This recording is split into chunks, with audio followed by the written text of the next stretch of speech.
Warahmatullahi wabarakatuh. Alhamdulillah wassalatu wassalamu ala Rasulillah. Saudara dan saudariku, ketika seorang ayah menikahkan putrinya,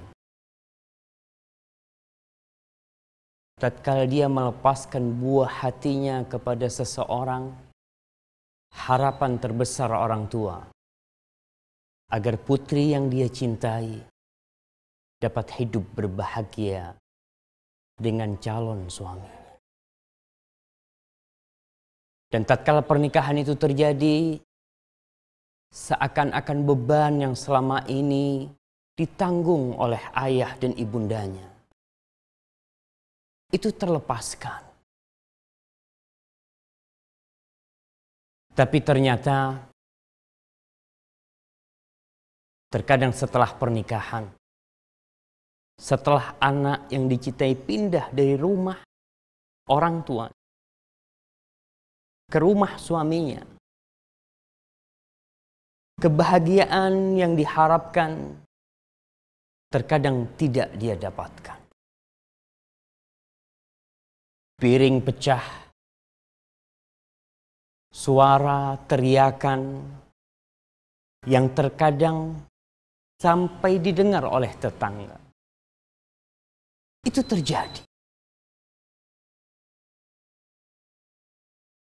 Tapi seorang wanita yang solehah, seorang istri yang tahu dengan posisi dirinya, dan dia mengetahui bagaimana orang tuanya telah lelah dan susah payah mendidiknya, dia akan berusaha sekuat tenaga untuk menyelamatkan bahtera dan rumah tangganya.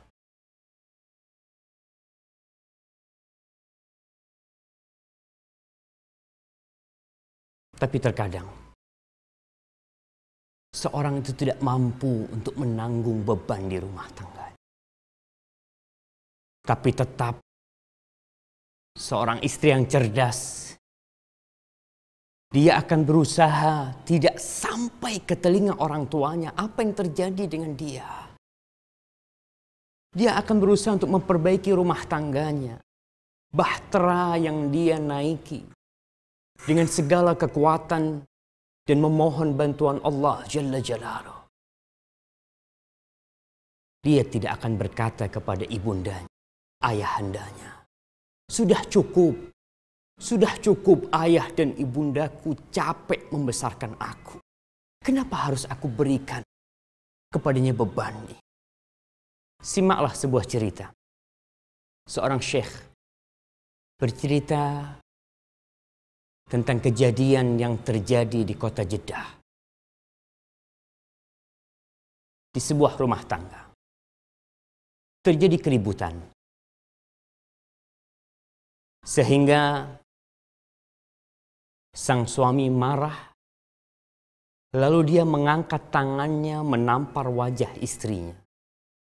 Dan kita semua tahu apa hukum menampar dan memukul seorang istri.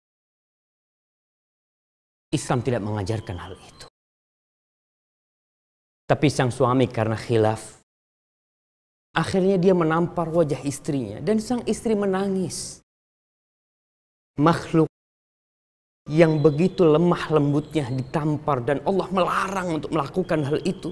Si istri menangis. Dan dalam kondisi dia menangis, dalam kondisi keributan di rumahnya terjadi, terdengar suara ketukan pintu. Maka akhirnya sang suami mendatangi pintu. Dan biasa di pintu itu ada lubang untuk melihat keluar yang sedang datang.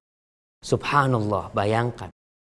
Yang datang adalah orang tua istrinya dan saudara-saudara. Orang tua istrinya dan saudara-saudaranya datang dalam kondisi rumah sedang terbakar. Akhirnya sang istri tahu yang datang orang tuanya, istrinya masuk ke dalam rumah, mencuci wajahnya, dan dipersilahkan orang tuanya untuk masuk.